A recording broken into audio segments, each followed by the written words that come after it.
10 positions have been disclosed, including for justice, foreign affairs, and unification. President Joe Biden says Russia's military actions in Ukraine amount to genocide.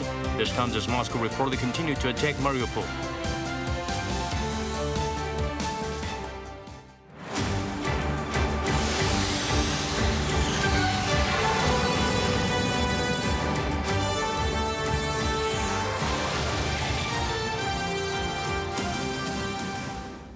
Hello and welcome to our newscast. I'm Daniel Che here to bring the latest. Let's begin with our top story. South Korea is rolling out COVID-19 booster shots for seniors who make up the vast majority of severe cases of the disease and deaths. This fourth round of inoculations will begin as soon as Thursday. Overall, the daily tally is falling at under 200,000. Choi Min-jung starts us off. South Korea is set to expand its fourth round of vaccine shots to those aged 60 and above. Currently, fourth shots are only administered to seniors at nursing hospitals, as well as those with weakened immune systems. Health authorities said the decision comes following an increase in cases among seniors, as they take up more than 85% of severe cases and over 94% of deaths. Those who are eligible are people aged 60 and over. The shots are strongly recommended for people aged 80 and older, as they are at higher risk of death. Reservations are set to open on April 18th, and inoculations will begin on the 25th. People can also get shots as soon as this Thursday if they manage to reserve leftover vaccines. This comes as South Korea on Wednesday confirmed 195,419 new cases of COVID-19. The daily tally has dropped into the 100,000 range for the first time on a Wednesday in 7 weeks. The number of critical patients is on the decline too, with a little over 1,000 in severe condition. There were 184 additional deaths, bringing the death toll to over 20,000. Last week, the number of newly confirmed patients in critical condition dropped by 20% compared to the week before, and deaths dropped by over 6%. Against this backdrop, health authorities are set to reveal changes to the social distancing measures this Friday. The government appears to be leaning towards a complete lifting of restrictions on social gatherings and business hours.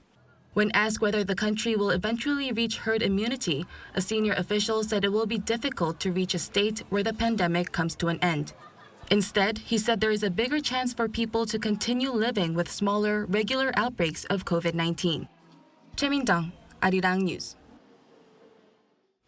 Official estimates show more than 500 million people around the world have contracted COVID-19 since the pandemic began a little over 2 years ago. The global tallies reported by the New York Times and Worldometer both surpassed 500 million, meaning infections have been recorded in about 6% of the world's population, though the actual number is likely far higher. Some countries have little capacity for testing, and others, like the U.S., have scaled back testing. The WHO estimates 65% of people in Africa had caught the virus as of September, which is almost 100 times higher than the continent's official tally. President Yoon Suk-yeol named 8 cabinet nominees, including Park Jin for Foreign Affairs. The deputy chair of the Transition Committee was tapped as Unification Minister. With experienced politicians in these posts, the focus appears to be on diplomacy and cross-border ties. Kim Do-yeon has the details. The second round of President-elect Yoon Suk-yeol's ministerial nominations were as speculated. This includes Park Jin for Foreign Affairs Minister, having appointing him as the head of the delegation that went to Washington for policy talks. 외교 현장의 풍부한 경험을 바탕으로 교착 상태에 빠진 우리 외교를 정상화하고 한국이 국제사회에서 책임과 연대를 다하는 글로벌 중추국가로 거듭나는데 크게 기여할 것으로 판단했습니다. Park started his professional career as a diplomat and served 4 times in parliament. There, he led the nation's lawmakers in relations with the U.S. As for the Unification Minister nomination, Yoon named his close party confidant, Kwon. An experienced lawmaker, Kwon also currently serves as the deputy chair for Yoon's Transition Committee and was South Korea's ambassador to China in the past. Having announced his defense minister nominee Lee Jung-sup already last Sunday, Yoon has now filled out his administration's top posts on foreign policy and defense. And the fact that he's chosen four-term lawmakers as his ministers in charge of foreign affairs and North Korea policy shows his emphasis on those areas. In particular, Yoon's nomination of a heavyweight politician for unification minister has grabbed people's attention, as there had been some speculation that the ministry was going to be closed. The situation is not good right now, as nuclear tests and missile provocations have continued recently with dialogue cut off and the external environment not helping. On top of that, the Ministry of Unification does not have the support of the citizens. I feel a great sense of responsibility taking over the ministry. Other nominations include Kim In-chul as Education Minister, who will also serve as Vice Minister for Social Affairs. Kim worked as the president of Hankuk University of Foreign Studies. For the Interior and Safety Minister, former judge Lee Sang-min was nominated, while Lee Young, a current National Assembly member, was announced as his push for Minister of SMEs and Startups, followed by Han Hwa-jin for Minister of Environment and Cho Seung-hwan for Minister of Oceans and Fisheries. Kim Do-yeon, Arirang News. The president-elect also announced his pick for Justice Minister, Han Dong-hoon, a former prosecutor. As for his chief of staff, Yoon named Kim Dae-gi, an official with substantial experience with a previous administration. Yoon Jung-min gets us better acquainted with the nominees. President-elect Yoon Suk-yeol has nominated senior prosecutor and his former colleague Han Dong-hoon as the first justice minister under his incoming administration. Announcing his latest cabinet nominees on Wednesday, Yoon emphasized Han's 20 years of expertise in the legal field, including investigation, trial, and prosecution. 법무 행정의 현대화 그리고 글로벌 스탠다드에 부합하는 사법 시스템을 정립하는 데 적임자라고 판단했습니다. When asked whether he'd made a surprising choice, Yoon disagreed, stressing Han's expertise and his ability to speak English fluently. Han worked closely with the president-elect in the past, both of them as prosecutors who led a number of investigations into corruption involving large conglomerates and politicians. During the former Park Geun-hye administration, Han was involved in probes into influence peddling by Park's confidant Choi Sun-sil. Yoon and Han locked horns with the current Moon administration over its probes into scandals linked to former Justice Minister Cho Guk and his family. Currently, the ruling Democratic Party is seeking to pass a bill to completely strip the prosecution of its power to conduct investigations, a move which is likely to face pushback under the Yoon administration. For his first presidential chief of staff, the president-elect has picked former presidential official Kim Dae-gi.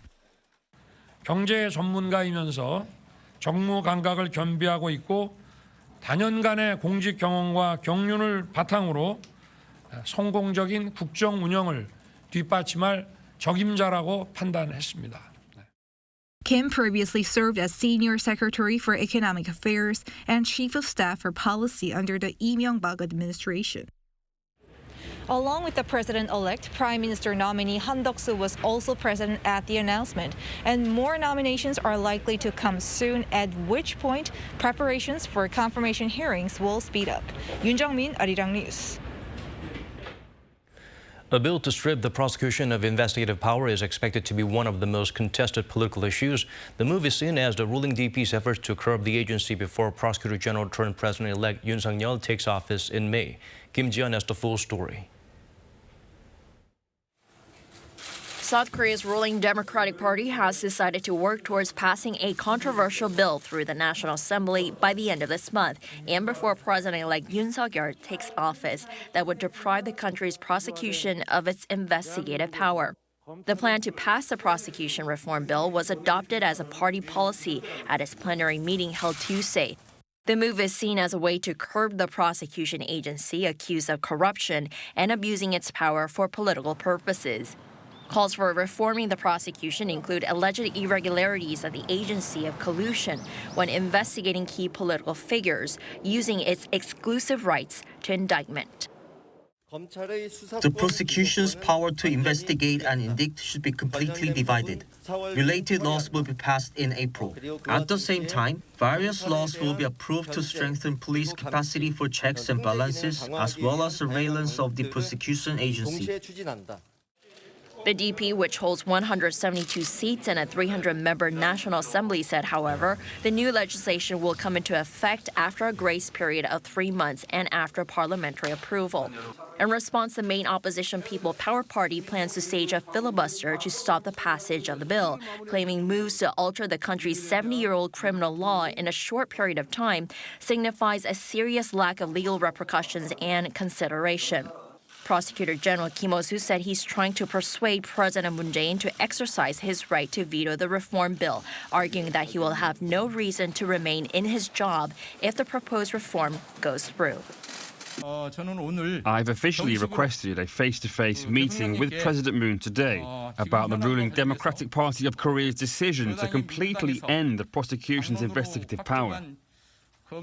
Already, the DP's party policy has fueled concerns about its move to curb prosecution's investigative power that could hurt its chances of sweeping victory at a key election slated for June 1st to win gubernatorial and metropolitan mayoral posts. A survey conducted by the Korean Bar Association last year shows 67% of 511 respondents said they're severely worried about a delay in cases due to procedural issues, which in turn would only hurt the public. Kim Ji-yeon, Arirang News.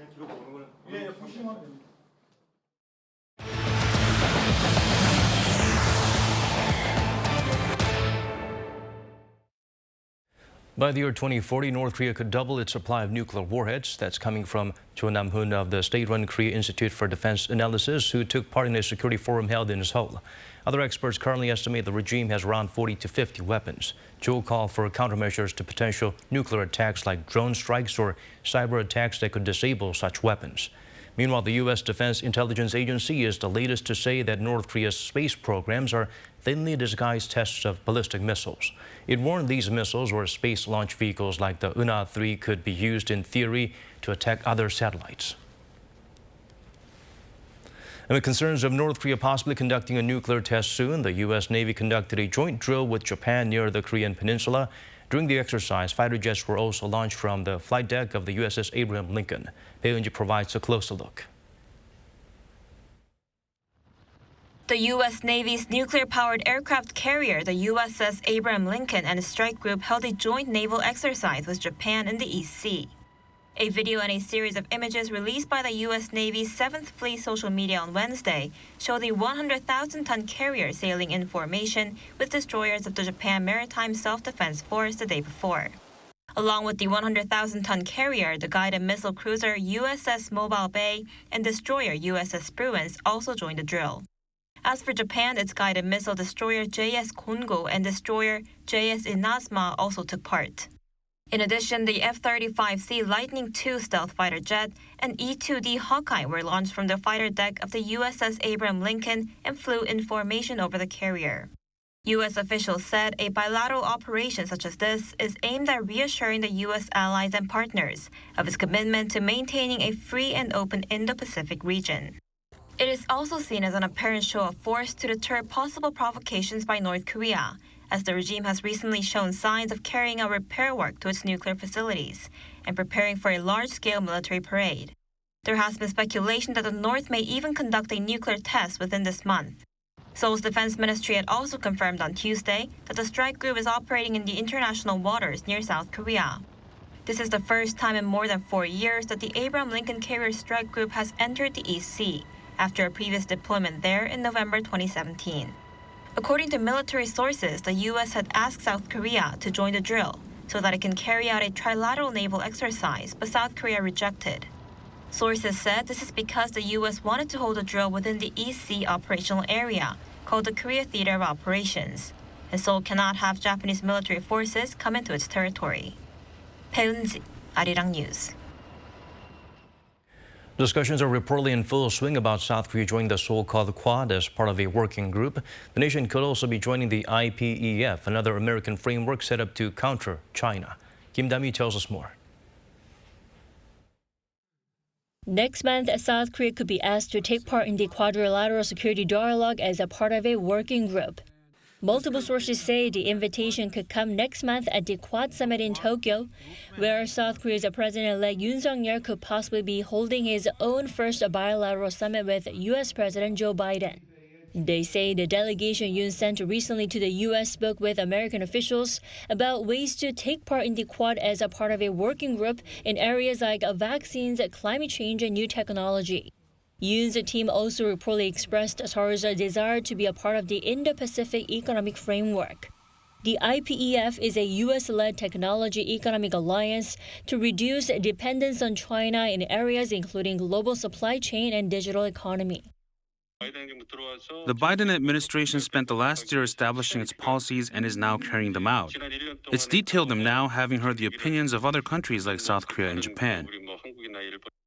Frameworks like the Quad and the iPEF are aimed at countering China, but experts say Seoul's participation is necessary and essential because it aligns with South Korea's national interests. South Korea can take an active part and voice its opinions on areas where it needs to work with Washington, like on global supply chains. South Korea needs to make room for its interests to be met. U.S. Assistant Secretary of State for East Asian Pacific Affairs Daniel Crittenbrink also said last weekend in talks with Yoon's top envoy Park Jin that the U.S. is looking forward to Seoul's role in implementing the iPEF. Active discussions are reportedly underway between South Korea and the U.S. on a three-way cooperation with Japan, which has been on the fence about Seoul taking part in the Quad. Kim Da-mi, Arirang News. Mariupol currently remains contested as Russia's bombardment continues, while Moscow claimed that Ukrainian soldiers had surrendered in the besieged port city. The Ukrainian Defense Ministries said they have no information about such claims. Yi Xiu has the latest. Fighting continues in Ukraine. A 5-hour battle took place on Tuesday in the Palahi district of the southeastern region of Zaporizhzhia. And according to the Pentagon, the besieged port city of Mariupol currently remains contested as Russia's bombardment continues. A Ukrainian Armed Forces General Staff spokesperson also said on Wednesday that Russian forces are continuing to launch airstrikes in the city and they are undertaking an offensive near the Azovstal steel plant. In the southern direction, the enemy is trying to seize individual settlements, but without success. But according to Reuters, Russia's defense ministry claimed on Wednesday that over 1,000 soldiers of Ukraine's 36th Marine Brigade had surrendered in the city. However, the Ukrainian Defense Ministry spokesperson Alexander Matuzyanyk said he had no information about those claims. The city's fate is said to greatly influence the next phase of war, as it would signal control of territory connecting Russia's two fronts in the south and east. Previously, Ukraine had described Mariupol as the heart of the war. Meanwhile, President Zelensky accused Russia of using phosphorus bombs in Ukraine during a virtual address to the Estonian parliament. He added that Moscow was using terror tactics on civilians. While Zelensky did not provide evidence for his claims, the UK's Ministry of Defense has warned of heightened risk that Russia could use phosphorus bombs as part of its siege of Mariupol. U.S. President Joe Biden on Tuesday called the alleged atrocities in Ukraine a genocide, a word that world leaders and some U.S. officials have been hesitant to use. President Biden made the remark to reporters on Tuesday local time after speaking at an event in Iowa about rising energy prices. None of it should hinge on whether a dictator declares war and commits genocide in half a world away. President Biden had previously used the term war crimes when referring to the situation in Ukraine. President Zelensky took to Twitter later on Tuesday to commend Biden for his use of the word. Lee Si-hu, Arirang News. South Korea plans to start sending additional non-lethal aid to Ukraine worth around $1.8 million as early as next week. The Defense Ministry announced on Wednesday the new package will include bulletproof vests, helmets, medical equipment, and food. All supplies are expected to be sent using civilian flights to Europe by the end of April. This follows South Korea's previous shipment of non-lethal aid last month worth around $800,000. The decision comes after President Volodymyr Zelensky requested military support during a virtual address to Seoul's National Assembly. The number of newly employed people had the biggest on-year increase for March in decades here in the nation. Meanwhile, the jobless rate and the number of economically inactive people dipped. Here's Lee Dae-hyun with a breakdown of the digits. The number of people in employment in March saw the highest on-year increase last month compared to any March for the last 20 years. Data released by Statistics Korea on Wednesday shows that the number of people in jobs in March stood at over 27.7 million, a rise of more than 830,000. This was an on-year increase for each of the last 13 consecutive months. The employment rate for people aged 15 to 64 reached 67.8%, also the highest for the month of March since data was first compiled in 1989. This comes as the unemployment rate dropped 1.3 percentage points on year to 3%. A decline in the number of people who are economically inactive, those who have the ability to work but are not due to a lack of suitable options, also contributed to the rise in employment rate. The economically inactive population decreased overall by 277,000 on year, with the number of people studying in institutions or doing house chores both dropping. The medical and social welfare service sector saw the greatest increase, up 10.3% from a year ago. Jobs in the manufacturing sector increased some 100,000 to 4.5 million, the highest increase since January 2018. A Statistics Korea official says this is related to the country's export growth. With the country seeing a steady growth in exports of machinery and equipment, employment rates in the manufacturing industry have risen dramatically.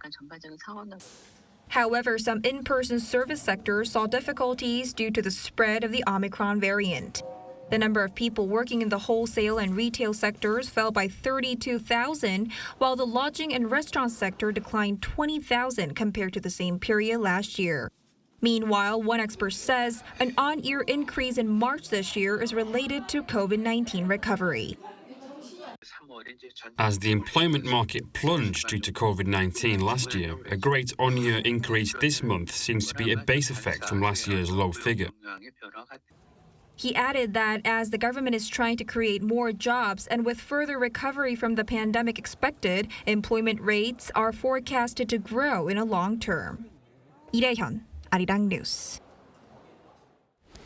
Seoul's green remodeling project helped make over 100 public buildings more eco-friendly. Last year, 118 public daycare and health centers were renovated to help slash emissions by 344 tons. This means each building on average cut 17% from its yearly emissions. High-performance heating and eco-friendly ventilation systems were installed, improving energy performance and indoor air quality. Emissions from buildings made up 70% of the capital's annual emissions. The city plans to make 1 million old buildings low carbon by the year 2026.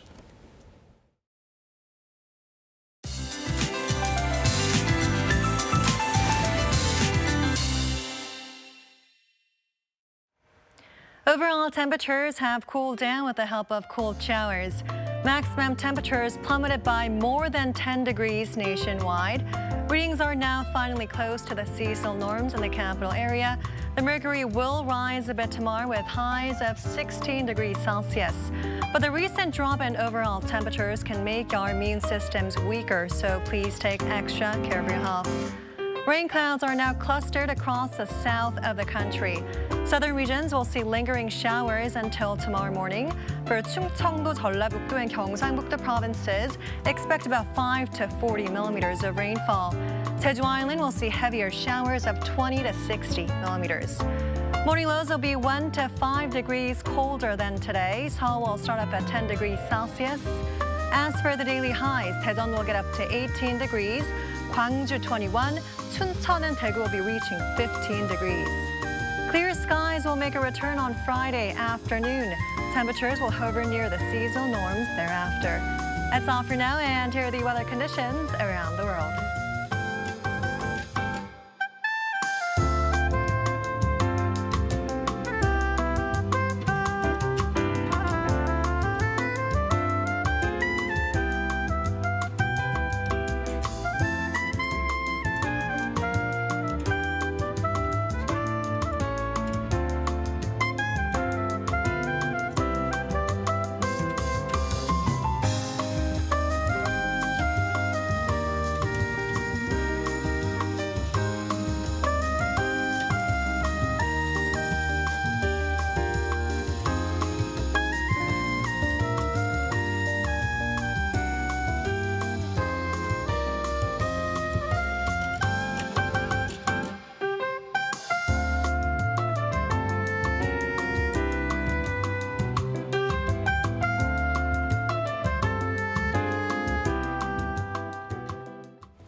That's all from us. As always, thank you for watching.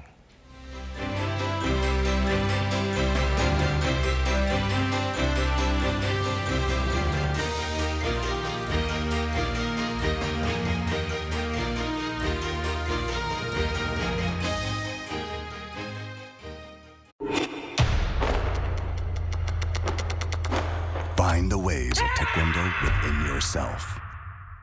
The mind that honors respect and kindness. The valor that fears no challenges. The perfect balance of body and mind. Discover yourself.